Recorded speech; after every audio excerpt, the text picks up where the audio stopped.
You're a Yeah. good poet. Huh? You're a good poet. Thank you. Do you guys want to hear a story about Halloween or a story about, like, getting, like, stoned and, like, dreaming about being laid? Halloween. That one. Number two. Both of them are about the same. Stoned on Halloween. I don't know about getting laid, but Okay. all I hear is about getting stoned. It's so damn boring. I know, huh? Well, but, you know, They must get Halloween. they're all about me. Now, I Fantasy for them. what?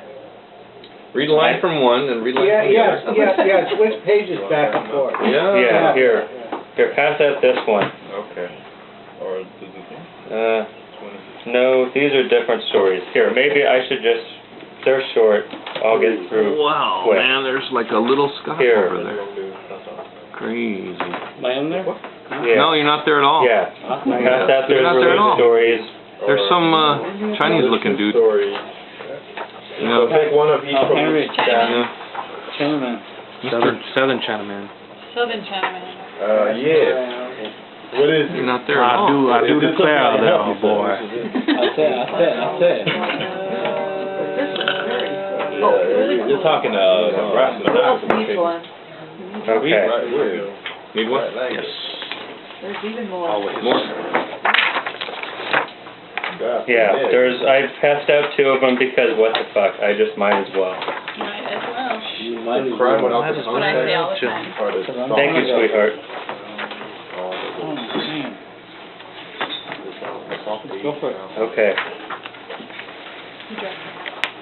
The one that I think that I'm going to read is The Crime Without the Context, because that's the one that's in front of me. Yeah. Wait, I gotta get in the mood. Okay.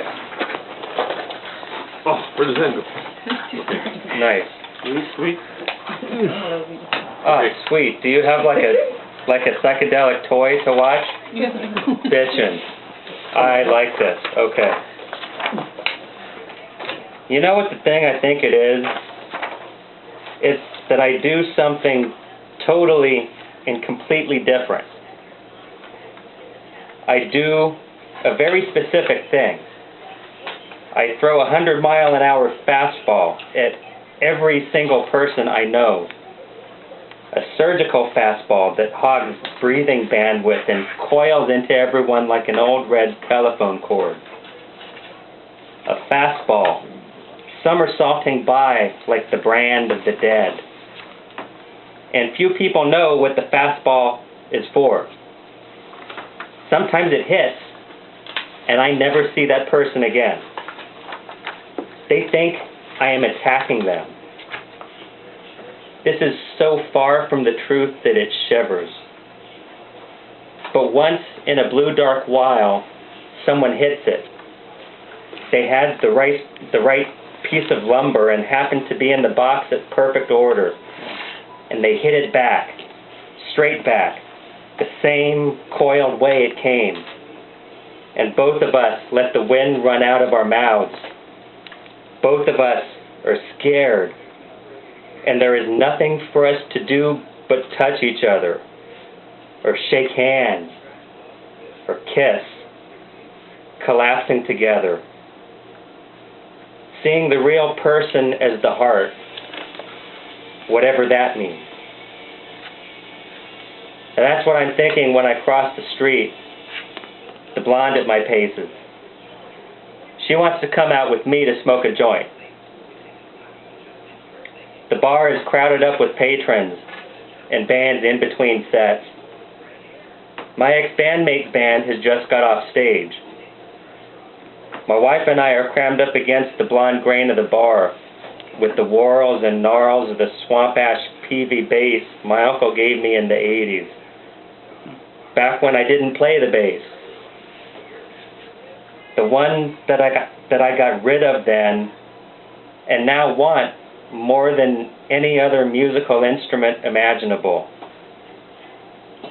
Love unrequited, and I gave it away for free.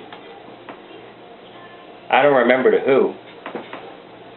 Other guitars, I remember exactly what I traded them for. That gray Ovation acoustic, that was traded for a couple $100 and tickets to see the Phantom of the Opera. The production with the butler from Benson singing the lead. He rocked.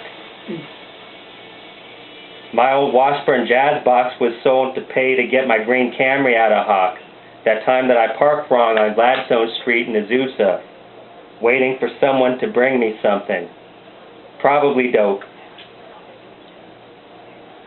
My Japanese Telecaster was sold to get quick cash to buy the good crack from that guy in the projects at Jordan Downs. I only got $150 for that damn guitar. But the haggler in me came out somewhere because I bought $250 worth of crack for my $150. I measure small successes. Salute. You can pause for a break. Salute. The wife is not into the conversation around the wood of the bar. She is reading a book on horticulture for pot farmers. The man on the cover is wearing a beret with long, black, oily dreadlocks hanging down his head. I am never convinced the hair is his. I ask if she wants a drink, and she says no. She is really into this book, nose to the pages into it. So I find her a table and a chair so that she can read undisturbed. She lifts her head up long enough to kiss me and dives right back into the book with both eyes in. Gus is at the end of the bar, still sweating from the stage lights. He is the shit on any instrument with strings. My band has had him over to jam with us, and I get bottled butterflies in my gut, clanking around and trying to get out, because he just makes music with the inside of his soul, which must be made of golden braids or something. But he never looks at me with the stink eye, and he always lets me play my part, even when the rest of the group would rather hear him play. Good show, I say, trapping a bear's hug with him. I think of sweaty stage lights again. He wants me to meet his friend Courtney from his days at San Jose, where she was one of his composition students or something. She has long blonde curls around a pale freckled face and glasses that act as a prop against her smile, so that when she smiled, it made sense. When she frowned, it made sense. And under the glasses was a girl who looked the face of sense. And she moved between all these worlds with grace.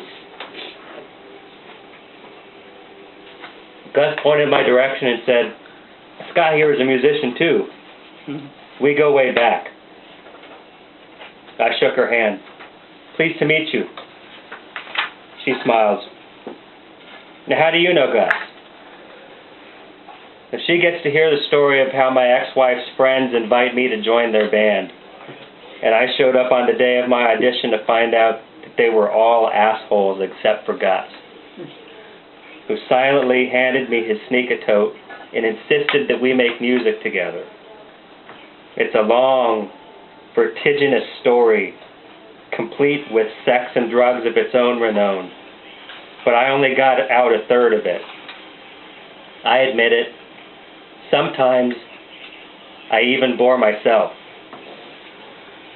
So you're here tonight alone? She asked. Nah, his new wife is the one in the corner reading Cervantes. I love Don Quixote, Courtney said. Not Don Quixote, Gus said, wiping the cold sweat off the side of his glass. Jorge Cervantes. It's the marijuana grower's Bible. So that's when we get the idea to go outside and smoke. Actually, it's when Courtney gets the idea to go out and smoke, but she doesn't have any weed, and Gus is caught in conversation suddenly with the voice on his cell phone.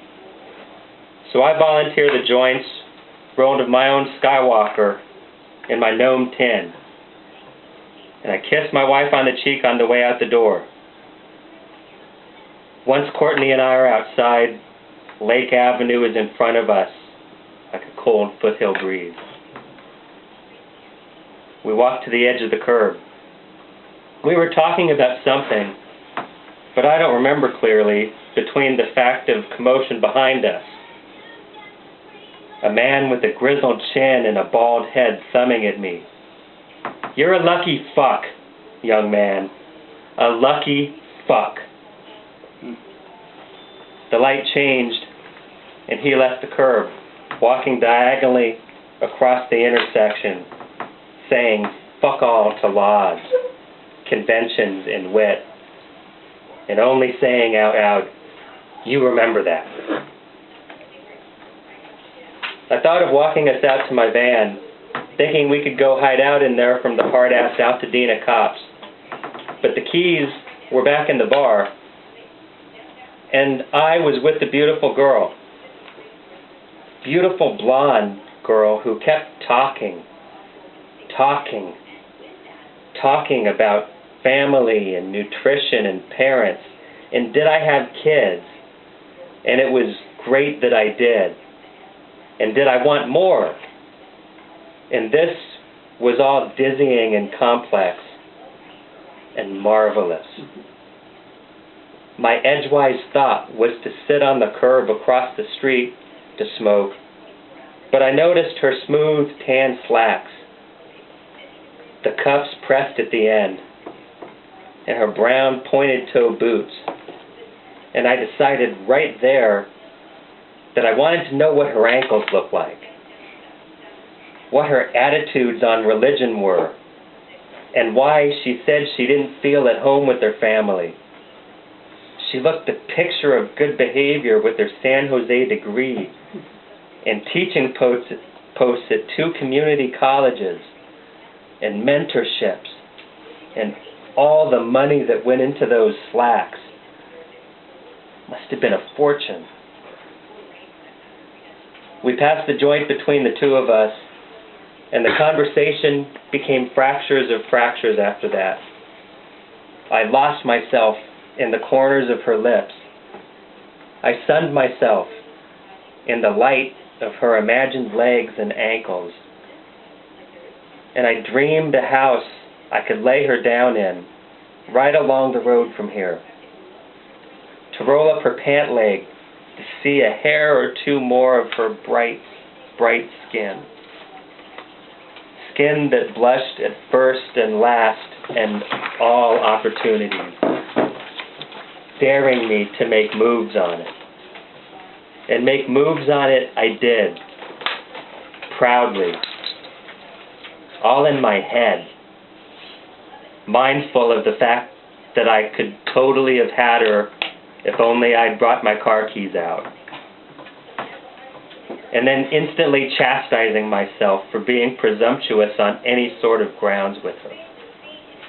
But then she leant into me after repeatedly patting my knee beside me on the curb, my van blocking the view to us from the bar. And she could have possessed me for all time behind the van on the curb there. And I tamped the joint out for some reason and stretched my legs out, her looking totally into my eyes, and for the first time fairly sure that someone was the receiver and equal returner of my own lust. What kind of mirror she was.